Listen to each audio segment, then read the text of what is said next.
नमस्कार दोस्तों, अंग IAS एकेडमी में आपका हार्दिक स्वागत है। और आप सभी देशवासियों को दीपावली के शुभ अवसर पर बधाई। और दीपावली के अवसर पर खुशियाँ ही खुशियाँ मिल रही है। कल आपने देखा होगा कि वर्ल्ड कप टूर्नामेंट की शुरुआत भारत ने पाकिस्तान को हरा करके एक बहुत बड़ी खुशियाँ दी हैं। और आज दीपावली के अवसर पर ही बहुत बड़ी खुशियाँ मिल रही है कि पहली बार किसी भारतीय मूल के व्यक्ति के द्वारा किसी दूसरे देश के PM बनने वाले हैं। और मैं बात कर रहा हूँ ऋषि सुनक की। और ऋषि सुनक अब ये निश्चित तय हो गया है कि भारतीय मूल के जो नागरिक हैं वह ब्रिटेन के प्रधानमंत्री बनने वाले हैं। और मैं इनके पूरे राजनीतिक जीवन के बारे में, राजनीतिक जीवन, इनके निजी जीवन और इनके पढ़ाई लिखाई के संबंध में ये सारा चीज़ मैं चर्चा करूंगा इस वीडियो में। बड़ा ज्ञानवर्धक होगा हर एक एग्ज़ाम के लिए, चाहे UPSC हो, BPSC हो और अदर जो एग्जामिनेशन होता है सबके लिए काफ़ी इम्पोर्टेंट हो सकता है। और थोड़ा नॉलेज भी रखना चाहिए। और एक ऐतिहासिक पल है तो मैं समझा कि इस मुद्दे पर वीडियो बनाना चाहिए। तो हम इसे एक एक करके सारे मुद्दे पर चर्चा करते चलते हैं। तो पहले इनका राजनीतिक जीवन देख लेते हैं कि क्या इनका राजनीतिक जीवन रहा है, करियर रहा है। और फिर जो है एक एक करके हम लोग आगे बढ़ेंगे। तो देखेंगे सबसे पहले कि 2019 में पहली बार ये बोरिस जॉनसन की जो सरकार है, सरकार में ये वित्त मंत्री के पद पर काबिज थे। ओके। और पहली बार ये संसद निर्वाचित हुए 2015 में। एक्चुअली 2015 में यह कहाँ से, तो एक ब्रिटेन के एक बड़े शहर है यॉर्कशायर और वहाँ के एक संसदीय क्षेत्र था, नाम है रिचमंड। ओके। रिचमंड से ये पहली बार संसद निर्वाचित हुए। और संसद के बाद देखिएगा 4 वर्ष के बाद ही जो बोरिस जॉनसन की सरकार बनी ब्रिटेन में, तो उसमें इन्हें वित्त मंत्री बनाया गया था। और कहा जाता है कि वित्त मंत्री बनने के बाद काफ़ी बोरिस जॉनसन के करीबी भी थे। और बोरिस जॉनसन जो ब्रेक्जिट के मुद्दे पर वहाँ के प्रधानमंत्री बने थे कि ब्रेक्जिट मेरी सरकार में, यानी कि उनके सरकार में ब्रेक्जिट कंप्लीट हुआ। जो ब्रेक्जिट के लिए जनमत संग्रह कराया जा रहा था उसमें सफलता मिली।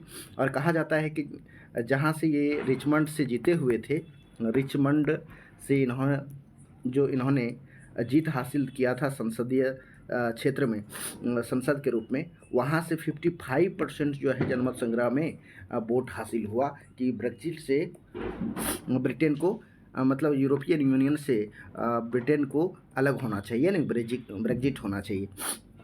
वहाँ से इनके राजनीतिक जीवन आगे बढ़ता ही चला गया। और देखिएगा कि बोरिस जॉनसन जब उन्होंने इस्तीफा दिया ब्रिटेन के प्रधानमंत्री से, तो इनके जगह पे देखिएगा बड़ा ड्रामेबाजी चला। काफ़ी लंबे समय तक PM चुनने के लिए कवायद चली। और उसमें लीज ट्रस और ऋषि सुनक दोनों ही प्रधानमंत्री के रेस में काफ़ी आगे था और काफ़ी लंबा समय चला। और कहा जाता है कि फाइनली अंत में लगभग 20,000 वोट से ऋषि सुनक पिछड़ गए। और फिर लिज ट्रस वहाँ के प्रधानमंत्री बनी। और प्रधानमंत्री बनने के बाद 45 दिन भी प्रधानमंत्री के पद पर नहीं रहीं। यहाँ तक कि कहा जा रहा है कि ब्रिटेन के इतिहास में सबसे कम दिन तक प्रधानमंत्री के पद पर काबिज होने वाली वो महिला रहीं। और यहाँ से पूरे ओवरऑल देखा जाए महिला और पुरुष में कि प्रथम प्रधानमंत्री जिन्होंने 45 दिन का ही कार्यकाल पूरा किया। और कहा जाता है कि जब वो प्रधानमंत्री के पद पर काबिज होने वाली थी तो ब्रिटेन पूरा जो है रसिया यूक्रेन के बाद से और उससे पहले कोविड-19 से पूरे यूरोप में आर्थिक स्थिति बहुत अच्छी नहीं रही है। और रसिया यूक्रेन संकट के बाद और भी आर्थिक स्थिति डामाडोल हो गया था। तो प्रधानमंत्री बनने से पहले लिज ट्रस ने काफ़ी बातें की थी कि प्रधानमंत्री बनने के बाद मैं जो ब्रिटेन की जो आर्थिक स्थिति है उससे बेहतर मैं बनाने का प्रयास करूँगी। और 45 दिन के बाद जो उन्होंने इस्तीफ़ा दिया तो उन्होंने यह कह कर दिया कि हमने जो वादा किया था उसको मैं पूरा नहीं कर पाई। और लिज ट्रस जब पीएम वहाँ बनी ब्रिटेन की तो उसमें ऋषि सुनक को गृह मंत्री बनाया गया था। और इनके इस्तीफ़ा के बाद जो पद खाली हुआ ब्रिटेन में पीएम के लिए तो ऋषि सुनक काफ़ी आगे चल ही रहे थे। और कहा जाता है कि एक और इनके विपक्ष में कंजर्वेटिव पार्टी से ही पीएम के रेस में पेनी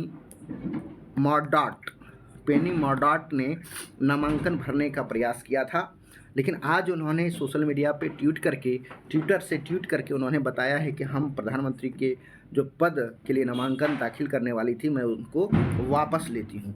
अब ये बात एकदम एक तरह से 100% अब यह तय हो गया है कि ऋषि सुनक जो है ब्रिटेन के प्रधानमंत्री बनने वाले हैं और ऐसा करने वाले भारतीय मूल के प्रथम व्यक्ति होंगे।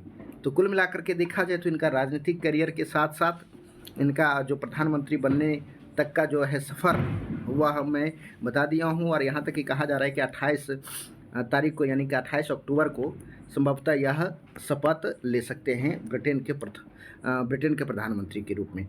तो ये इनका राजनीतिक करियर रहा है दोस्तों। काफ़ी पढ़े लिखे व्यक्ति हैं और भारत से इनका काफ़ी लगाव भी है। तो एक तरह से कहा जाए कि इनका अब वहाँ पे बड़ा चुनौती है, जिस तरह से ब्रिटेन इकोनॉमिक संकट से गुजर रहा है तो प्रधानमंत्री बनने के बाद कितना ये सफल हो पाते हैं ये देखना होगा। इनके निजी जीवन के बारे में मैं बात करूँ तो इनके पिताजी जो थे, इनके पिताजी का नाम यशवीर हैं। यशवीर ये पंजाबी मूल के थे और 1960 के दशक में ये अफ्रीका में जा कर के बस गए थे अपने व्यापार के उद्देश्य से। इनकी माता जो हैं, ये तो पिता हो गए यशवीर और माता का नाम उषा सुनक है। और इनका जन्म के बारे में बात करें दोस्तों तो 12 मई ऋषि सुनक का जन्म 12 मई 1980 ईस्वी में हुआ है। तो कुल मिलाकर देखा जाए कि ब्रिटेन के बहुत युवा प्रधानमंत्री बनने वाले हैं। इनका उम्र जो है 42 साल बताया जा रहा है, तो सबसे कम उम्र में प्रधानमंत्री बनने वाले हैं। और इनका पढ़ाई लिखाई देखिएगा, फिर अफ्रीका से ब्रिटेन चले गए इनके पिता। और इनका पढ़ाई लिखाई की मैं बात करूं तो प्राइवेट स्कूल से इन्होंने प्रारंभिक परीक्षा पढ़ाई किया है। प्राइमरी जो एजुकेशन है इन्होंने प्राइवेट स्कूल से किया है। और इन्होंने जो ग्रेजुएशन किया विंचेस्टर कॉलेज से इन्होंने ग्रेजुएशन किया। इसके बाद इन्होंने ऑक्सफोर्ड में नामांकन करवाया। ऑक्सफोर्ड जानते ही हैं कि दुनिया के सबसे सर्वश्रेष्ठ यूनिवर्सिटी में से शुमार है। ऑक्सफोर्ड में इन्होंने पढ़ाई की।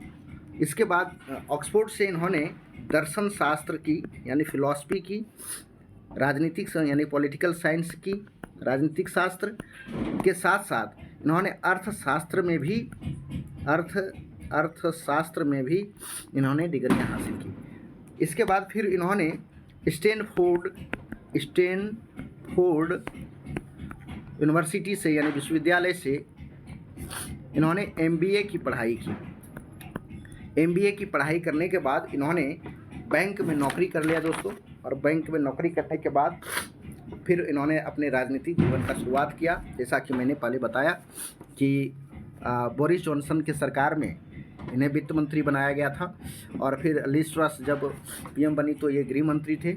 और अभी जो है प्रधानमंत्री ब्रिटेन के बनने वाले हैं। इनका जो पारिवारिक रिलेशन बता दूं कि भारत के एक बहुत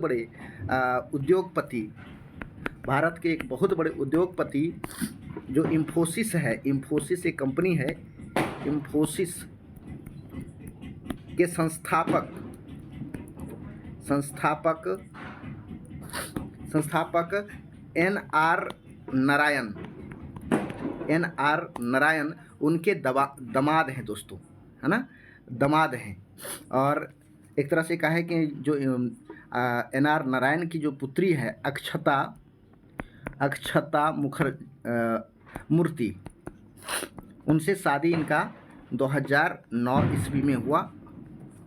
यही इनका निजी जीवन रहा है, राजनीतिक करियर पता ही है। तो ये सारी चीज़ें जो हैं इनके जीवन से जुड़ा हुआ है। अभी प्रधानमंत्री ये बनने को है, इनको यानी पूरे भारत की ओर से बहुत बहुत बधाई। और इनके सामने जो वहाँ पे आर्थिक संकट है, आर्थिक क्राइसिस है, उसको किस प्रकार से निपटते हैं, क्योंकि अर्थव्यवस्था के मामले का बेहद जानकार भी हैं, वित्त मंत्री रह चुके हैं, इन्होंने अर्थशास्त्र की पढ़ाई भी की है। तो बहुत अच्छा समय है कि ऐसे लोगों को मौका मिल रहा है। तो एक बहुत बड़ा देश के लिए गौरव की बात है, और ख़ास करके इनके लिए एक अग्नि परीक्षा भी है। जिस समय ये ब्रिटेन के प्रधानमंत्री बन रहे हैं तो काफ़ी चुनौतियां भी है। इस चुनौती से कैसे निपटते हैं ये देखना होगा। इनके जीवन से जुड़े हुए कुछ महत्वपूर्ण जानकारी आपके सामने लाया था इस छोटी सी वीडियो में। तो आप लोग इस वीडियो को देखें, आपके लिए काफ़ी लाभदायक होगा। और मेरे इस चैनल को अभी मैं नया ही स्टार्ट किया हूँ, तो इस वीडियो को लाइक करें और इस चैनल को सब्सक्राइब करें और लोगों को भी बताएं। आज के वीडियो को देखने के लिए आप सभी को बहुत बहुत धन्यवाद।